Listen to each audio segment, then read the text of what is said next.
I love me some zombie hordes. Yes, zombie hordes. So, you guys obviously put a lot of thought into the new Stronghold servers. We've talked about those a little bit. Several things that are going to be coming with those.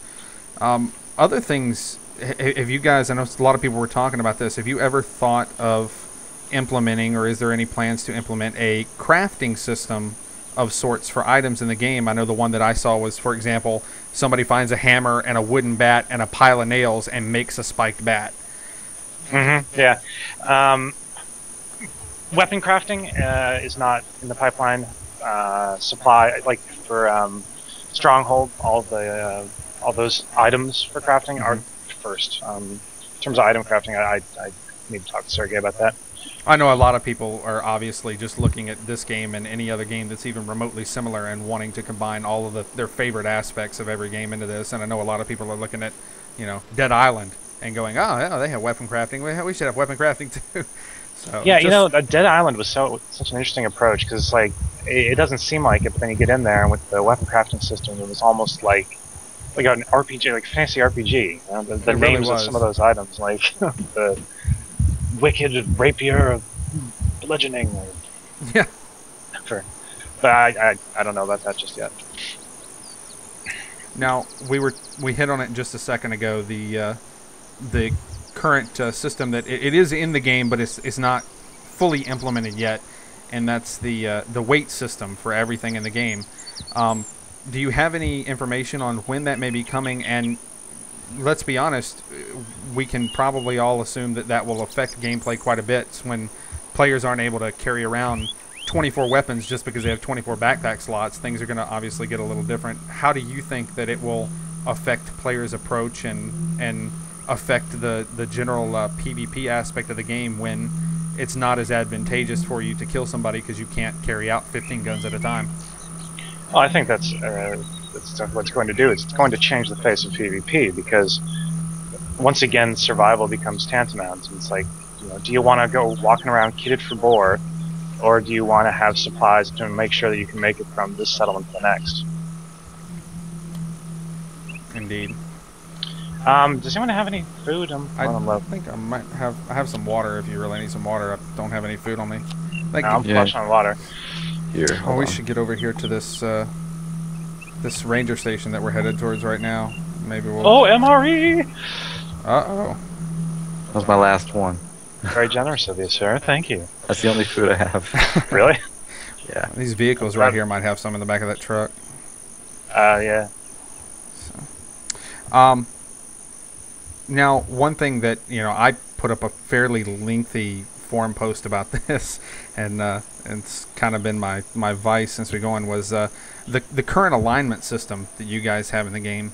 I mean, it's obviously a very important thing for you guys to have the bandit, the neutral, the eventual lawman, and things of that nature.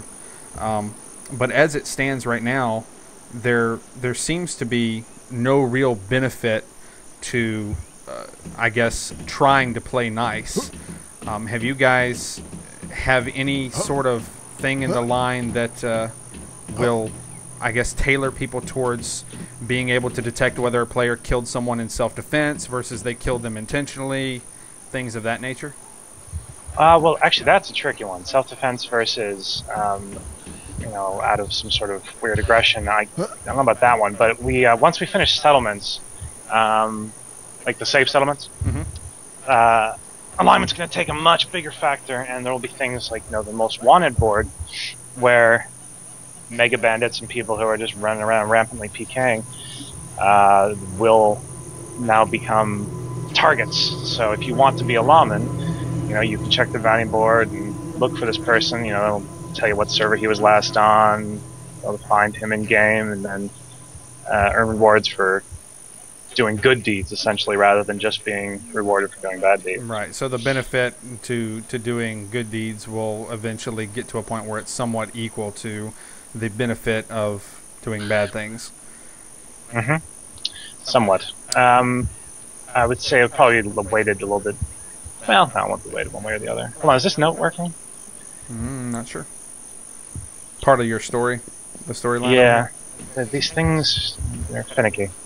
Kicked it around. Well, talking about the self-defense thing, that was actually one thing that me and Devin Hutchison, one of the forum mods, we sat on his TeamSpeak for about, gosh, we probably sat on there for about 3 hours talking about that.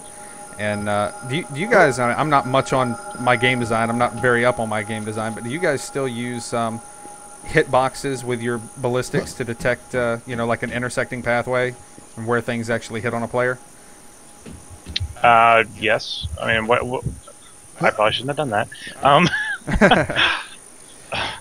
I don't mind. I guess one of the things we were throwing around was we said that I'm gonna shoot some Zeds here. We could, was a perimeter hitbox of some sorts that would, tag a player as aggressive on the back end, like the back end of the server, that would start a countdown or something, that player would be locked as aggressive, and if anybody else who wasn't aggressive killed them, then it would be a new kill, like a self-defense kill as opposed to a bandit kill or a civilian kill. It would just be tagged as an additional stat. That's an interesting idea. You know what? I'll tell you what. I'll ask our code guys. I think the reason we were all discussing it was just because it seems to be one of those things that, there is no way to detect that, and it would seem like it would be a pretty difficult thing to program, obviously, on y'all's end, but. Yeah, you really can't detect player intent. It's really just something I don't really see a way that can be done. Everybody's been talking about it. There's no way to know. People get the guy who wants to play as a lawman or wants to play as a neutral player, without any ill intent, and they get stuck in a situation where, right now, if a player creates a new character, starts up, and the player behind the keyboard has the mentality of playing as a bandit, the minute they go into the game, they still have to kill 8 or so players before they're finally tagged as a bandit, and if they get killed, become a bandit kill. So if the guy comes at you swinging with a hammer, what do? Do you turn around and blow him away, or do you just let him kill you to avoid not getting bad stats on yourself? Yep, that's actually something that was brought up when we first instituted the idea of, bandits versus lawmen, but it's just a risk that a person has to take. I mean, there will be better interpersonal communications, like, some points, proximity chat, ways to identify clan mates, proper trading system or something of that nature. That's actually been pushed back, and is there any more information on when we can possibly expect to see the clan implementation? Clans will be coming very soon. There will be a more formal announcement later this week. Okay, good to know. We were talking about obviously another big thing coming up is the wipe, the inventory wipe that you guys have released that y'all are doing on the 30th. I really, really hate to bring DayZ in as an example in this. I don't even know if you guys have had the opportunity to play DayZ at all. If you haven't, one of the things that keeps coming up between my circle of friends more is, as it stands right now, there is really no way in this game that items, with the exception of consumables, are physically removed from the game world.